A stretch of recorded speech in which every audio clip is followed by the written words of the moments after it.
Hello મિત્રો, નમસ્કાર. NC classes ચેનલમાં તમારું હાર્દિક સ્વાગત છે.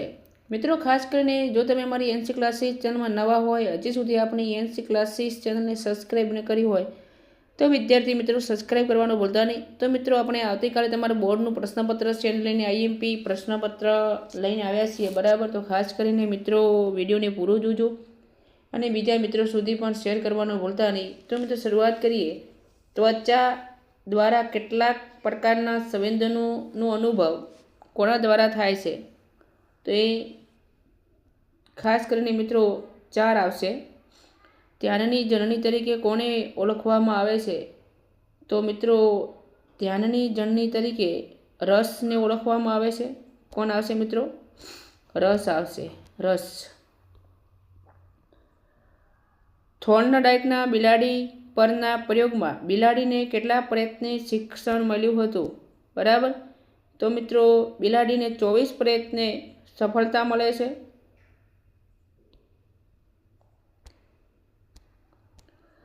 અનુભવ અને મહાવરાને કારણે વર્તનમાં થતા સાપેક્ષ કાયમી પરિવર્તનને શું કહેવાય છે? તો મિત્રો એને શિક્ષણ કહેવાય છે, બરાબર. બુદ્ધિ અંગેનો ત્રિપરિમાણાંક સિદ્ધાંત કોને રજૂ કર્યો હતો? તો બુદ્ધિ અંગેનો ત્રિપરિમાણાંક સિદ્ધાંત જો કોઈએ રજૂ કર્યો હોય તો મિત્રો ખાસ કરીને ગિલફર્ડ આવશે. માનસિક પડકારરૂપ ધરાવતી વ્યક્તિનો બુદ્ધિઆંક કેટલો હોય છે?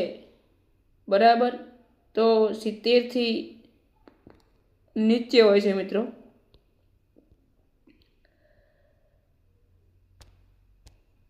માનવીના મનમાં રૂઢ થયેલા ખોટા ખ્યાલોને શું કહે છે? તો પૂર્વગ્રહ આવશે મિત્રો, પૂર્વગ્રહ કહે છે. મનોવલણો જન્મજાત નહીં પરંતુ કેવા હોય છે? તો એ મિત્રો સંપાદિત. આંતરિક સહજ પ્રતિક્રિયા કઈ છે? તો મિત્રો રડવું, રડવું આવશે. વ્યક્તિ સમક્ષ જ્યારે 2 વિકલ્પો હોય અને બંને એને પસંદ હોય પરંતુ બેમાંથી એક જ ની પસંદગી કરવાની હોય ત્યારે ઉત્પન્ન થતો સંઘર્ષ કયા પ્રકારનો સંઘર્ષ છે? અભિગમ સંઘર્ષ એ આવશે.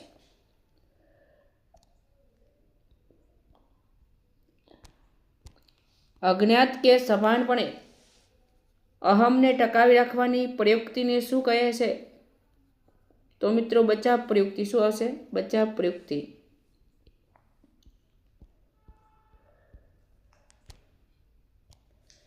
કઈ મનોવિકૃતિમાં બાળક તેને કહેવામાં આવેલા વાક્યોનું પુનઃ ઉચ્ચારણ અવારનવાર કરે છે? તો મિત્રો એ ઓટિઝમ આવશે. અસરકારક સલાહના લક્ષણો નીચેનામાંથી કોને દર્શાવ્યા છે? તો મિત્રો પેટરસને દર્શાવ્યા છે.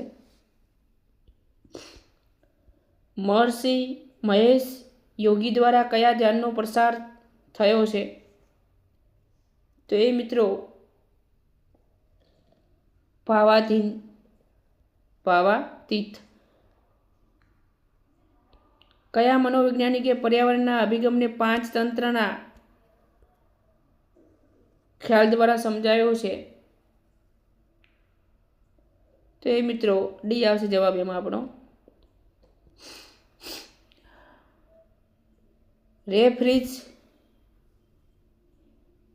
રેફ્રિજરેટરમાં કયા વાયુનો ઉપયોગ થાય છે?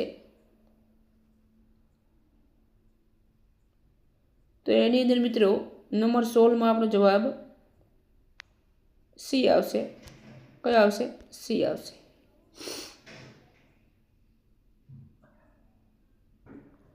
જેમાં એક વ્યક્તિ જ વ્યવસ્થાપક અને માલિક બની હોય તેવી સંરચના એટલે? તો મિત્રો બી આવશે. કર્મચારીની પસંદગી માટેની પદ્ધતિઓમાં નીચેનામાંથી કોનો સમાવેશ થતો નથી? તો એમાં મિત્રો લાગવગ કે ભલામણ, બરાબર. સી આવશે. નીચેનામાંથી કયો અનુભવ વિધાયક વ્યક્તિલક્ષી અનુભવ નથી? તો હતાશા.